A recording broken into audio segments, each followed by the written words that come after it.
Okay, Mr. Carr, you're all set. There you go. I'll get the rest later. Oh, well, whoa, you didn't see anything. All right, so taking a page out of that team I hate, and the rest of America does too, the New England Patriots. But hey, if it works for them and they're getting wins, the Oakland Raiders might as well try that too, because Lord knows they could use some wins. Okay, so I'm finally down to the last division that I have to do a review on, because I said I would, and I try to live up to my word, because if you don't, what kind of man are you? So the Phineas T. Barnum Division, which has Wraith, Gold Miners, our newest member, D-Town Steelers, and then Johnny Come Not So Lately. Unlike a couple where I've kind of dangled who's going to be the divisional winner, that would be truly foolish on my part to do. We all know the winner of this division is going to be Johnny Come Not Lately. And you can stop laughing. Okay, so yeah, no, Gold Miners has got this one. This is Sir Doug's division the entire way, obviously. The question really is, can he go undefeated this season? Because he's got one heck of a darn good team. I'm going to take a look at it right now. We're going to speed review it, because when your team is so dominant, I mean, it just gets disgusting listening to it and how good it is. Maybe his one area that he's hurting a tiny bit would be at quarterback. Cam Newton has lost a pretty big weapon in Kelvin Benjamin, so that's not so great for him. Derek Carr is stepping in as his backup. Great season for him as a rookie. I know he'll play better. Is he ever going to be an elite quarterback? I'm not really sure about that. We'll have to see. It would be really nice if he does. He's finally got a couple of weapons to throw to. The offensive line is decent. He releases very quickly, which is nice. He doesn't waste a lot of time. He seems fairly smart when it comes to playing QB. I don't know if he's got the cojones to win when all the chips are down. He needs to, though. We'll see about that. Quarterback, maybe a little bit of weakness there. Maybe he is ripe for a loss or two this season. I'm looking at the running backs. Lamar Miller, he's got the stranglehold out in Miami. Latavius Murray is looking pretty decent out in Oakland. They've gone back to the power blocking scheme, which is exactly what they need to do, because they are not a zone blocking front line and never were. Really did a disservice to D-Mac. Not that he was very anything but fragile, but they made him look worse than he actually was because of that scheme for blocking. Latavius Murray should have a pretty decent season. Antonio Brown, I mean, incredible receiver, and he's benefiting from the fact that they have injuries out there at the wide receiver spot that makes him only ready to receive more picks or passes, I should say. He might struggle tonight, though. Patriots will probably double them up somehow. Maybe put Collins on him to slow him down and a DB, and it might make it hard for him, so we'll see. Des Bryant, incredible. A.J. Green, incredible. Deshaun Jackson, very much above average when he's on the field. Hopefully Cousins can get the ball to him now. Golden Tate on the rise. Martellus Bennett out in Chicago, primo option. Jordan Cameron, solid.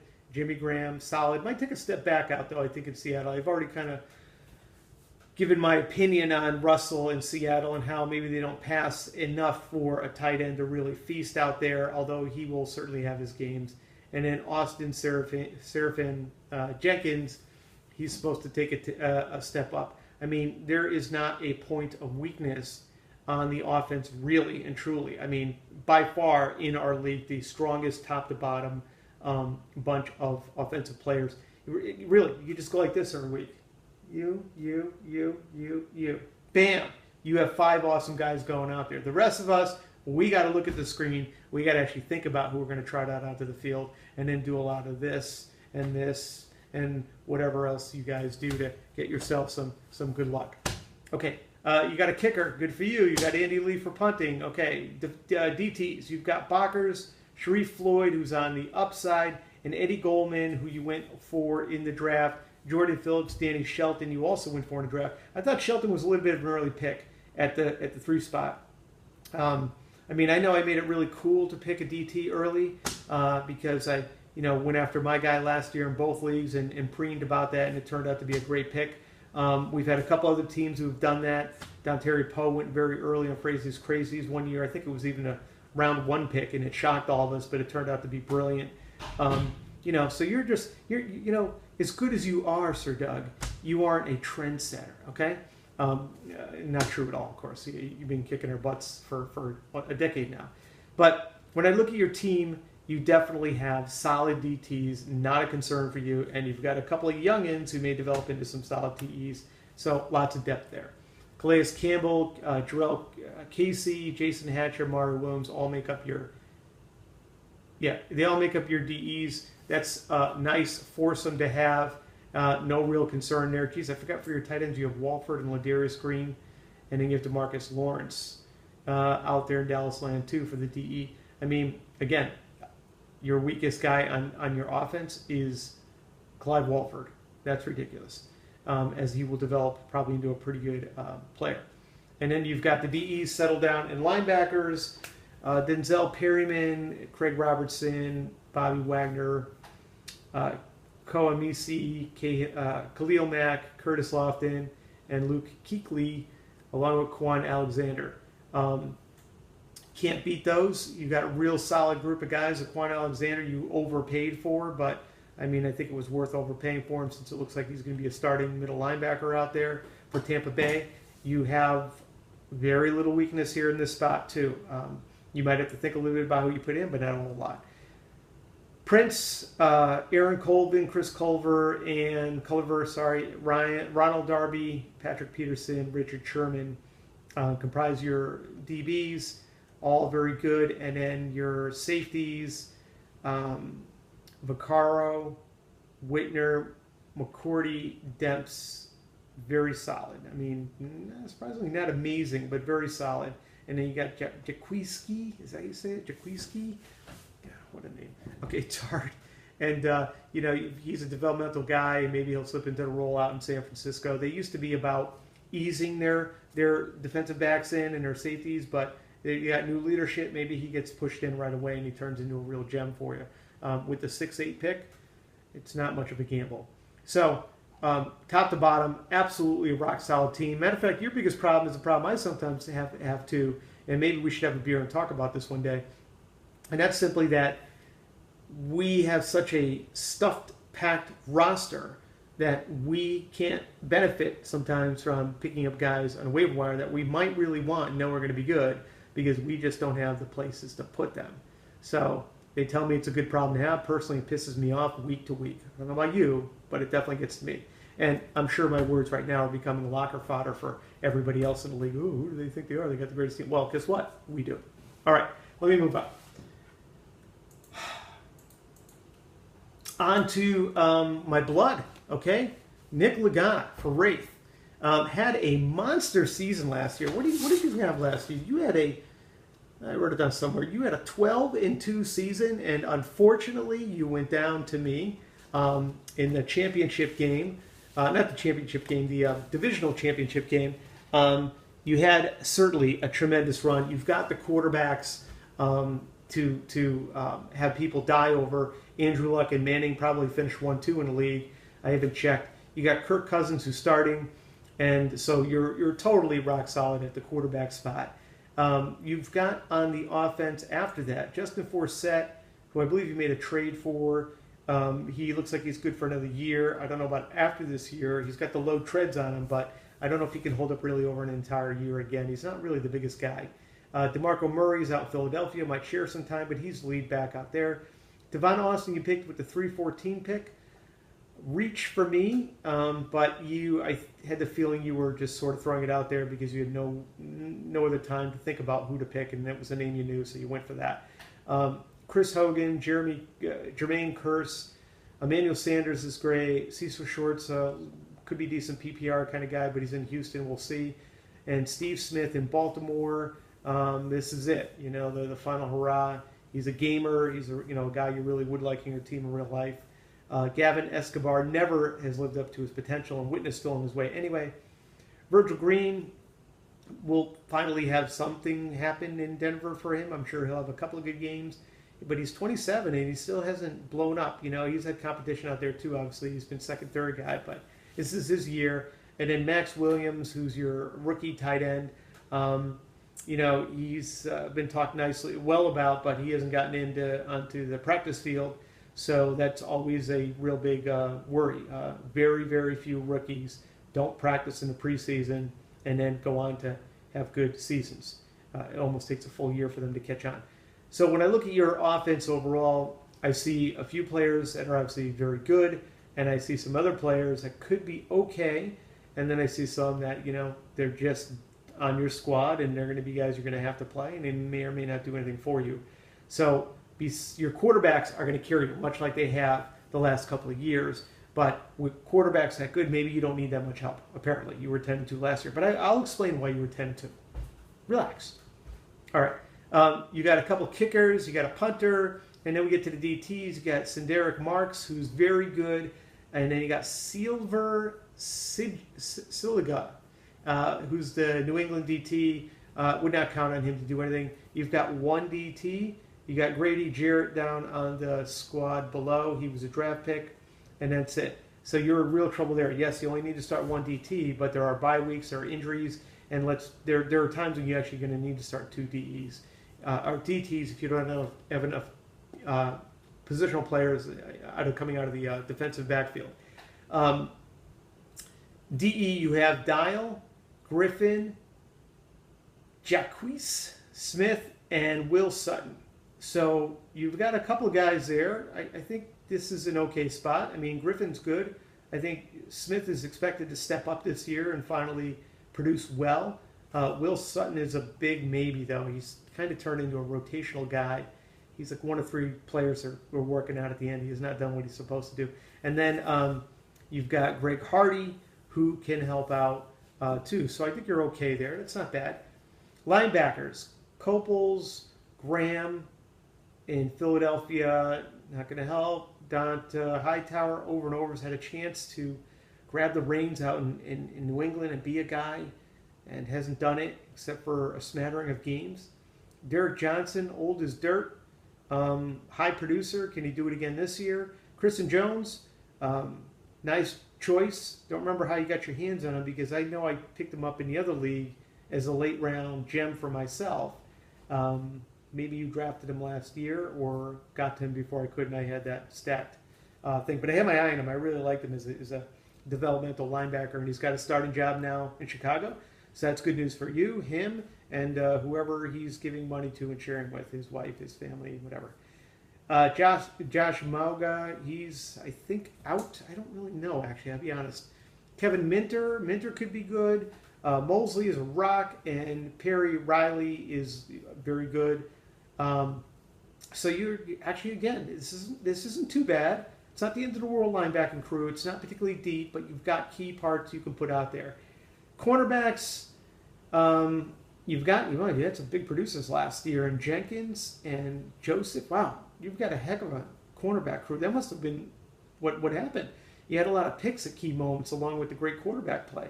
I may have to revise my ranking of you. Can you tell I'm doing all this on the fly? You picked up Byron Jones for Dallas. He'll have to get a little seasoning, but I thought that was a good pick to get. Not that you really needed it there. I might have gone another direction because you do have other needs linebacker. Safeties, you got Chung Conte and Kemo Ishmael and Jimmy Ward and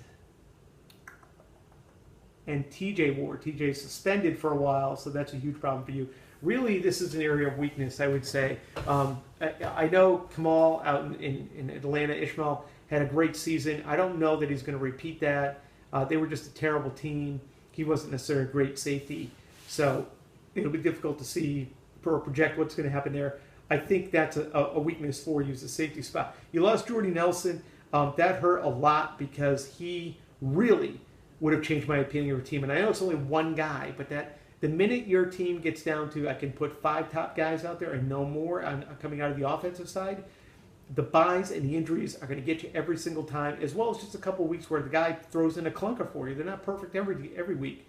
So you become really a 3-4 type of system or set of players you're putting out there, and that changes everything for me opinion-wise on your team. So you went 10-2. Can I get that right again? 10-2. 12-2. Sorry, it's a 14-week season, regular season. Okay. Now, I'm a real good commissioner. I can't even remember how many games we play in the regular season. You went 12-2 and a standing record, but that is predicated on the fact that you got freebie wins from a couple of teams in your league who just are not very good at this moment. And so it's almost like getting 4 wins under your belt right away. What do you need at that point?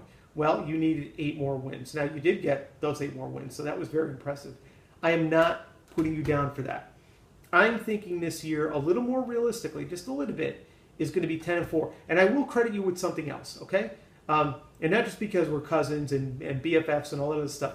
I'm going to credit you with the fact that last year was the first year that you actually made pickups, I think, during the in-season on a regular basis. You were trying to get the picks in there and going after players.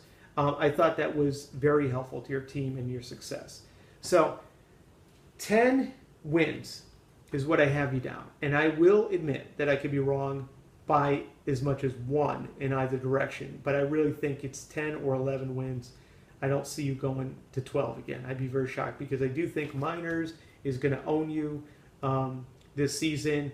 And then, I haven't checked your schedule. I don't know you're playing out of league, but I see enough weaknesses here that it's going to be interesting for you and your team.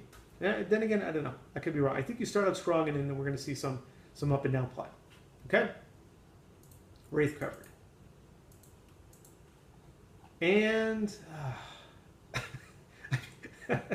I mean, sorry, John. Okay. The reason I act that way, because I can't believe that somebody I have known since 8th grade, somebody who's played fantasy football, really, with me, I think since 1992, 93, I'm going to go around that area. You've had some okay teams over the years, no doubt about it.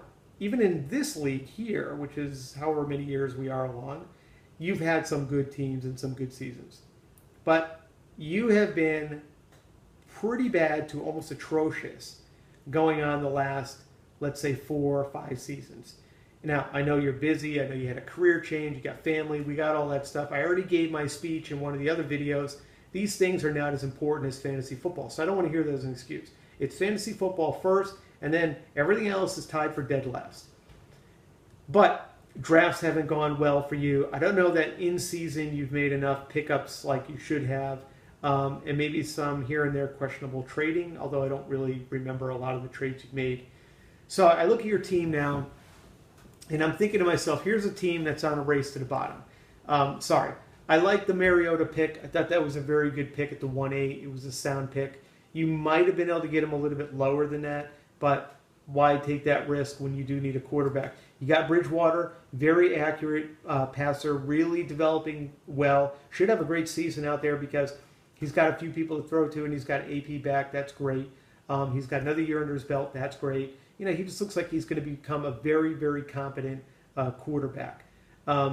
You've got Crowell, Denard Robinson, Doug Baldwin, Dwayne Bowe, Riley Cooper, Eric Decker, Philip Dorsett, Greg Jennings, Marvin Jones, Kenny Stills, Jarius Wright,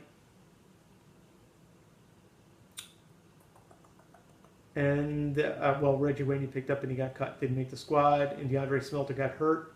He's on, okay. So when I look at your offense, Dwayne Bowe, not only has he been a lazy, underperforming guy, I mean, he's got a lot of talent, but now he ends up in Cleveland. That is no help at all. Doug Baldwin is in, bizarrely, a crowded field in Seattle. It seems like they've got like 8 wide receivers out there now and a tight end they can throw to. He just is not a guy I would count on to produce much. Denard Robinson is a running back, is not going to help you. Isaiah Crowell out in Cleveland is not going to help you, I don't think, because they've got Johnson, although it's nice that Terrence West departed because that leaves it wide open for him. I just think his problem is he's a 2-down back, not a 4-down back or a 3-down back. I don't know if he's a great catcher. Decker should be pretty solid again. I mean, he got 18 points out of him. That was a nice season. He should be okay in New York, and he's got a little help with Marshall to free him up some more. But Chase Amaro's gone, so there's another threat that's gone off the table. Chris Ivory is out there running. That might help too, but it seems more negative than positive. See, Philip Dorsett, you picked in the 2nd round. Highly kind of regarded, I think, on the whole. Always nice when Andrew Luck is thrown to you, of course. But he's a rookie, and he's one I think he needs time to develop. I don't think he's going to step in and be a a great performing player right at the bat. He might have a game here and there, but I don't think you can count on him. Greg Jennings out in Miami, maybe. I mean, Tannehill looks like he's good, a lot better. He's going to step up more, throw it a lot better. But they got weapons out there too. And Greg Jennings is another guy. He seems to be bopping team to team to team. And, you know, he's gone from a 1 to a 2. Now he's a 3. You know, he's on the decline here. Marvin Jones returns in Cincinnati. That's nice. He's a decent PPR kind of guy. I think Dalton actually likes him and trusts him. You know Green's going to be covered. They've got Eifert, I can't remember right now, the tight end. They've got some people to move the ball around. I think it does help him. He is coming back from a pretty big injury, though. And I know there was some grumblings in camp about him not participating enough or moving along quickly enough. And at one point, I actually heard that they might even cut him. A little crazy to read or hear that, but I heard it. But I didn't really believe any of that. I think he actually is going to be okay for it. Kenny Stills and Jarius Wright. I don't know. Maybe a lot of people that can be thrown to out there in Minnesota. He's like option number 3-4. They'll have some good games. So your offense on a whole is very unreliable. That's my take on it. Very inconsistent is what I'm looking at, and you lack an absolute stud. Am I getting this right? Yeah, you do. I mean, it's studless, if that's possible. But you've done it, so congratulations. And I know I'm going to get a bunch of crap for that. And God knows now I can't drive through Norwich because you're going to arrest me the second I go through there. But it had to be said, and that's what I do. If nothing else, I say what has to be said, much to the chagrin of everybody around me. Let's move on. You've got a punter who's been cut, so that's not good. You got Blair Walsh. That's nice. That'll help you. I'm sorry, he was a kicker. Then we've got, let's see, DTs. You got Dwan Edwards, Nick Hayden, and Ndamukong Suh. I like those. Those are good. You're going to be okay there. I like that a lot, actually. You might be starting 2 some weeks. DE, Robert Ayers, Fletcher Cox, Jared Crick, Mario Edwards. What a bummer there, huh? He didn't get made a DT. I was hoping that would happen. That's why I grabbed him in Whipple, too. And also because I wanted the record for most DEs ever drafted in a single draft. I think I have that. I don't remember what the number is, but it's ungodly. I don't think anyone's ever going to beat it, or would try to, or be foolish enough to. So, Edwards, I still think will be okay. He looked good in preseason, surprisingly. You've got Fletcher Cox, decent. You've got Stephen Tuitt, who looks like he could be on the rise, so that's nice. This isn't too bad a group of DEs. You just got 2 guys who got to rise up, and so they're young. Are they going to come through this year for you or not? I don't know, but that's always the hard part. I like the names. I like what I see. I like the way you're going. I don't know if they can produce for you enough this year to win enough games. Linebackers, Thomas Davis just keeps producing. Doesn't matter how old he is. He produces a steady 18 or so points, 20 points. A.J. Hawk, kind of an A.J. Hawk year, I feel, those 14 points.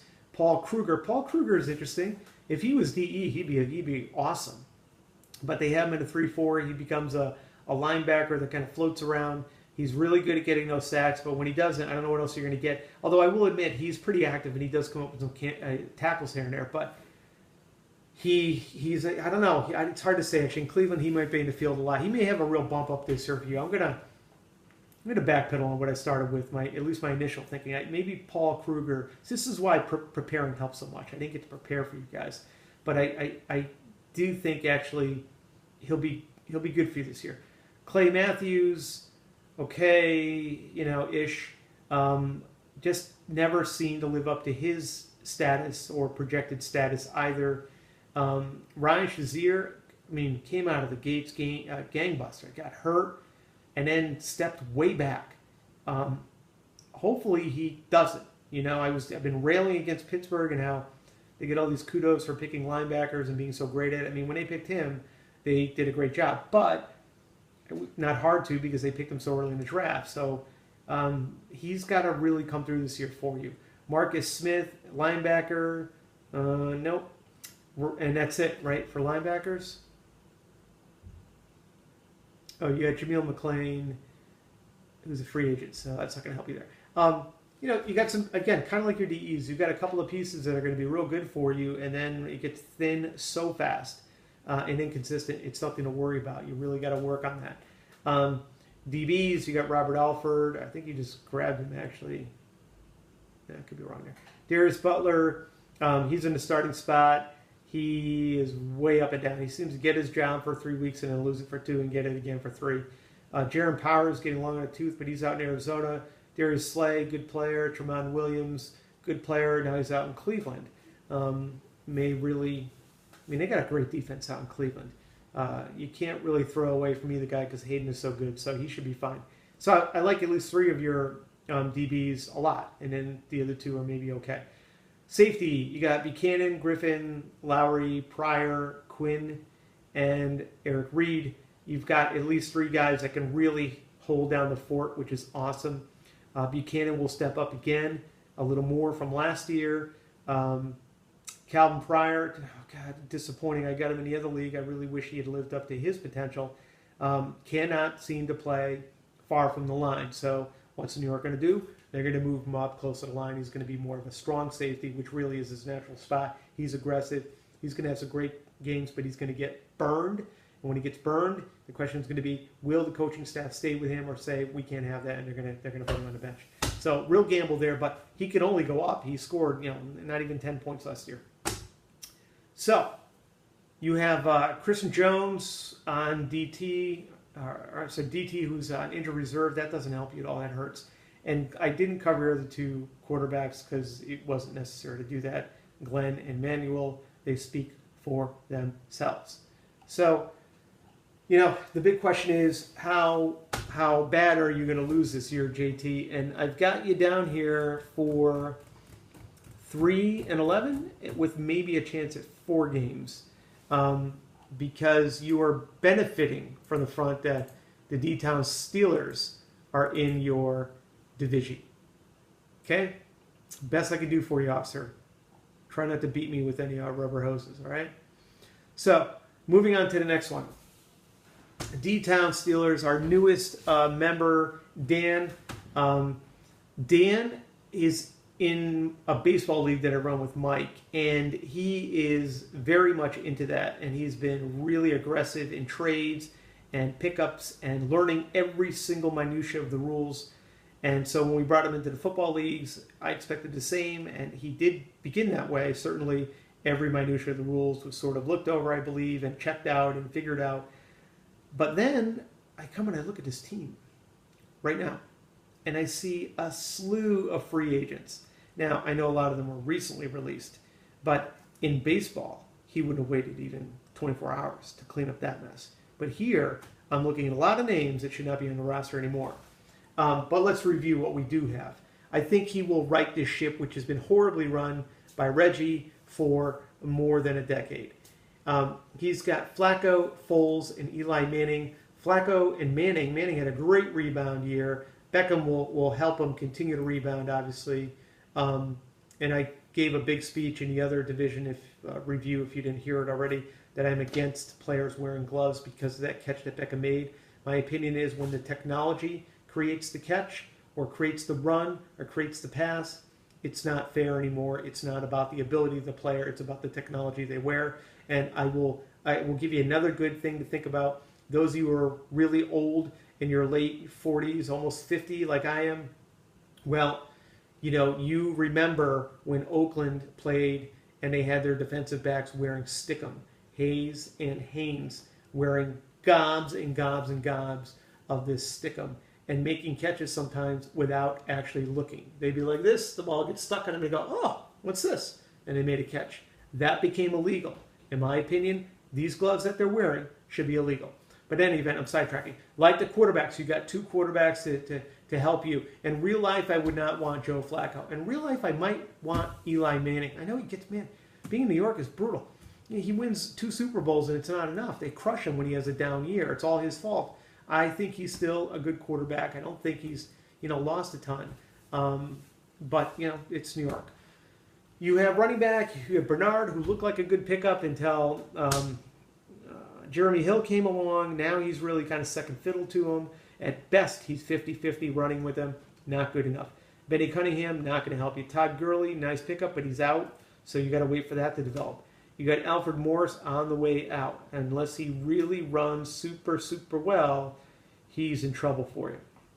You have Darren Sproles, more of a scat back kind of guy. And again, in Philadelphia, so many mouths to feed, not just in the streets, but on the team. You know, you got a guy. He'll have a couple of good games, but I don't think it's going to be enough for him. D'Angelo Williams, well, he gets a start tonight, but it's not his team, and he's faded fast. Boy, did he fall apart quick. And Kenny Britt, Mike Evans, Justin Hunter, Quinton Patton, Paul Richardson's on IR, who you didn't put on IR, and to free up space, Jordan Reed and Delaney Walker make up the rest of your group. Jordan Reed, I have a whiffle too. I would have liked him to stay injury-free because I think he's a truly gifted receiver and tight end. He's not a great blocker, but in the NFL, they don't seem to care too much about that. If you got both, you're getting billions. If you got one skill, the receiving over the blocking, well, you're going to get quite a lot too. If he can stay on the field, he will have a pretty darn good season, especially because he's got almost no competition now. They had another injury at that spot.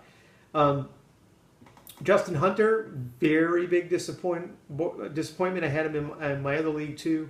He just seems to not understand how to play the game. And Mike Evans, Kenny Britt. Okay. So offensively, too many negatives to outweigh the few positives. I like the quarterbacks. Those are strong. You got a couple of key pieces at running and wide receiver, but not enough.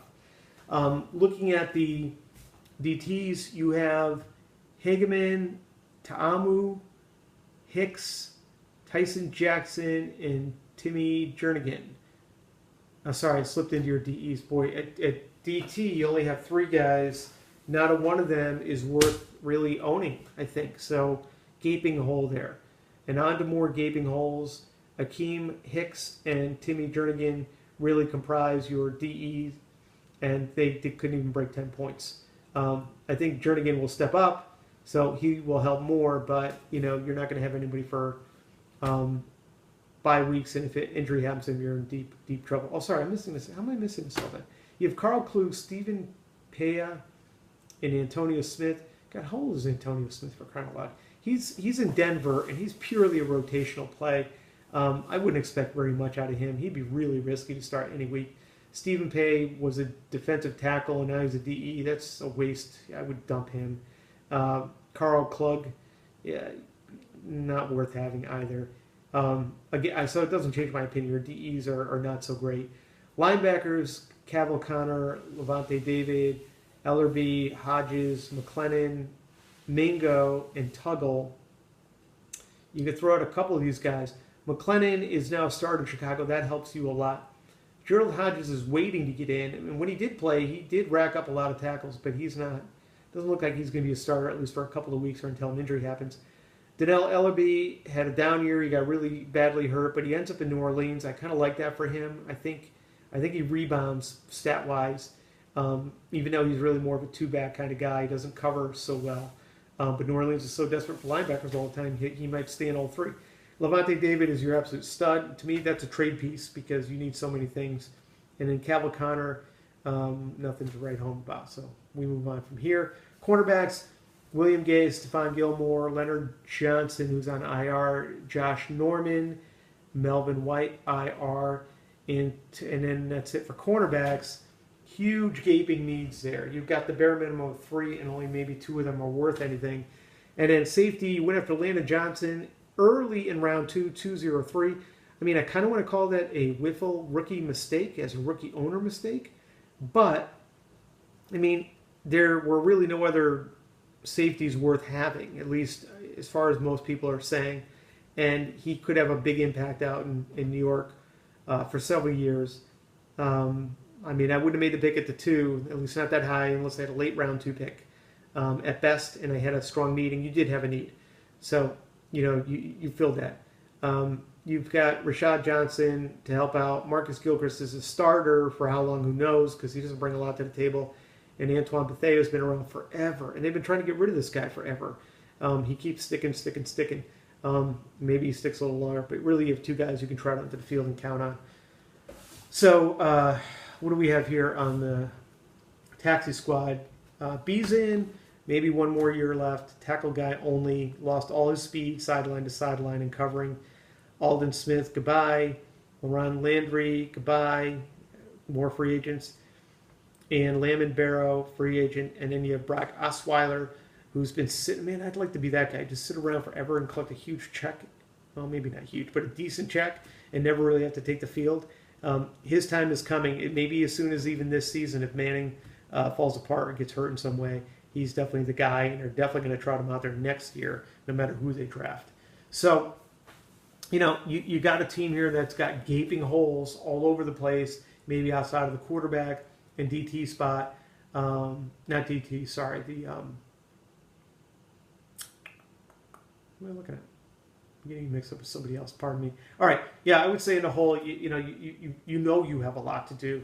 But what I'm looking at shows me that right now, your head is maybe still in baseball and not here in football.